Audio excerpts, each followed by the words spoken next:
महाराष्ट्र में जो पैटर्न पिछले कुछ सालों से हमें देखने को मिल रहा है, वो पैटर्न फिर से वहां भी दोहराया गया।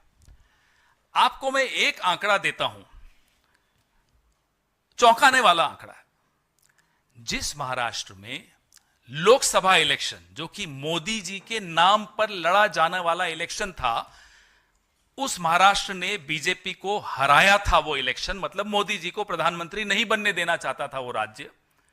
वही राज्य उसी बीजेपी को 4 महीने 5 महीने के भीतर 148 सीटों में से 132 सीटें दे देता है। ये स्ट्राइक रेट आपको कुछ समझ में आ रहा है? कैसी स्ट्राइक रेट है? या तो यह मान लिया जाए कि महाराष्ट्र मोदी जी के खिलाफ है, माइनस मोदी जी बीजेपी के साथ है। क्या ये मानेंगे? हरियाणा में भी यही पैटर्न था। जिस हरियाणा ने लोकसभा में मोदी जी को हराया, वो हरियाणा बीजेपी में विधानसभा में जिता देता है बीजेपी को। तो क्या मोदी जी के खिलाफ एक माहौल था इन राज्यों में, या बनता जा रहा है हर राज्य में? यह बात आपको कहीं टीवी पे चर्चाओं में नहीं सुनाई देगी, लेकिन एक कॉमन सेंस की बात है कि 4 महीने पहले मोदी जी के नाम वाला इलेक्शन बीजेपी हारती है, 4 महीने बाद मोदी जी का इलेक्शन नहीं है, राज्य सरकार का इलेक्शन है, बीजेपी की स्ट्राइक रेट 148 में से 132। यह स्ट्राइक रेट संभव है क्या? अगर यह स्ट्राइक रेट संभव है तो क्या मोदी जी के लिए चिंता का विषय नहीं है कि उनके नाम के चुनाव अब वो हारनी शुरू हो गई पार्टी उनकी? यह सोचने की बात है। खैर, यह उनके लिए है चिंता का विषय।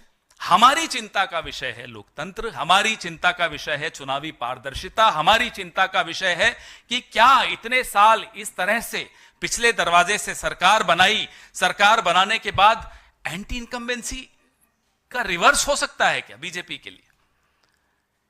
148 में से 132 सीटें ले जा सकती है क्या बीजेपी? तो लोकसभा में क्या हो गया था? हमने लगातार शिकायतें करी।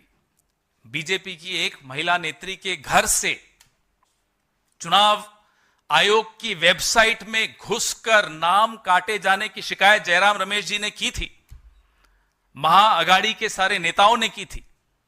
जवाब नहीं मिला चुनाव आयोग से। इस तरह से क्या हमारा चुनाव, आप लोग कह सकते हैं और कह भी रहे हैं, सोशल मीडिया पर भी कह रहे हैं, मीडिया पर भी कह रहे हैं, अरे साहब झारखंड जीत गए तब तो नहीं बोलते कि चुनावी प्रक्रिया में गड़बड़ है।